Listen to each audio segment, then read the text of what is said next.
Good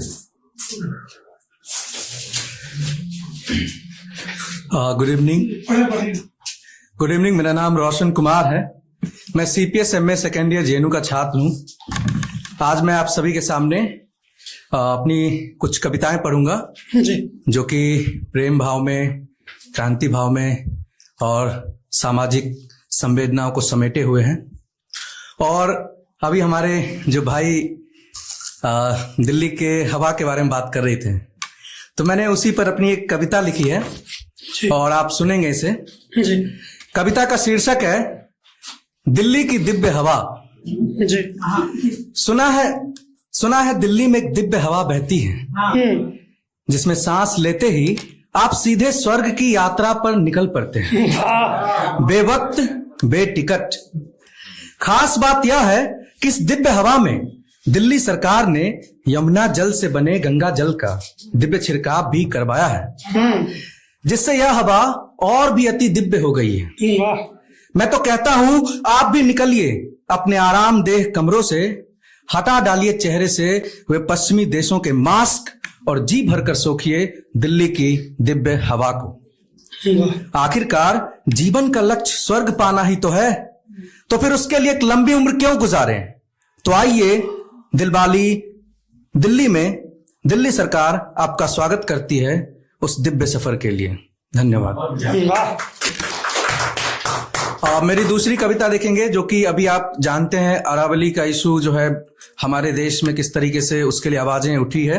तो मेरी दूसरी कविता का शीर्षक है अरावली पुकार रही है।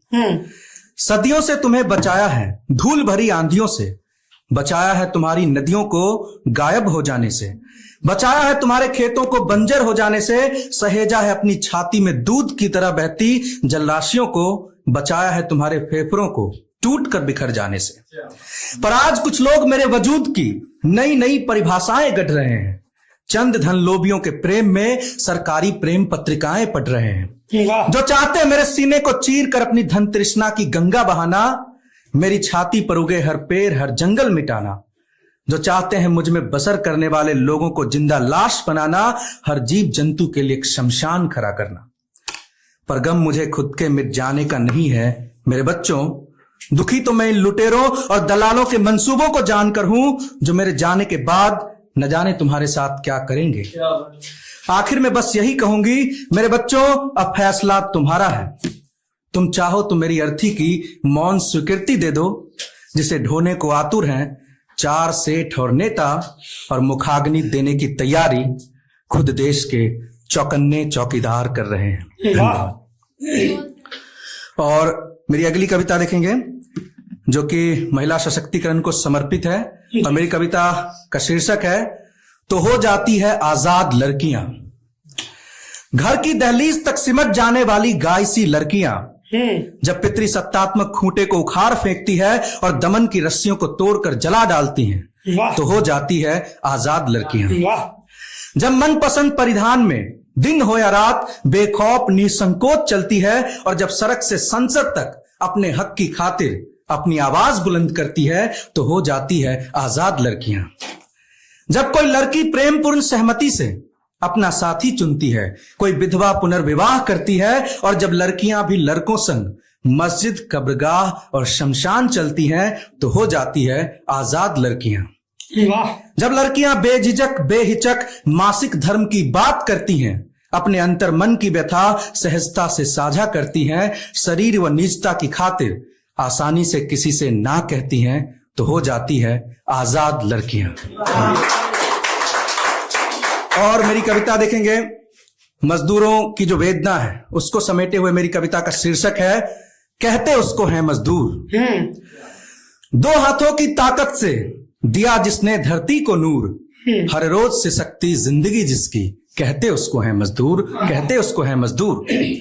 गैरों की आसमानी इमारतें बनाता, खेत खलिहान में काम पर जाता, रखे जुबा पर हरदम जी हुजूर, कहते उसको है मजदूर, कहते उसको है मजदूर। कभी बाग में माली बनकर, कारखाने में स्याह काली बनकर, करता लगातार जो मेहनत भरपूर, कहते उसको है मजदूर, कहते उसको है मजदूर। था एक दौर जब घंटों खटाए जाते थे। हाँ।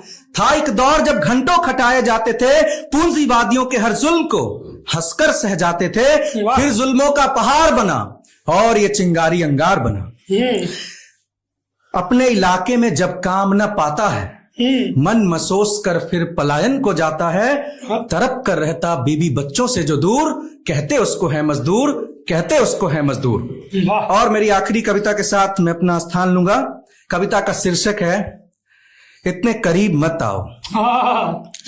तुम जितनी करीब जाने की हिम्मत जुटाओगे, वह उतना ही दूर जाकर तुम्हारी हिम्मत तोड़ देगा।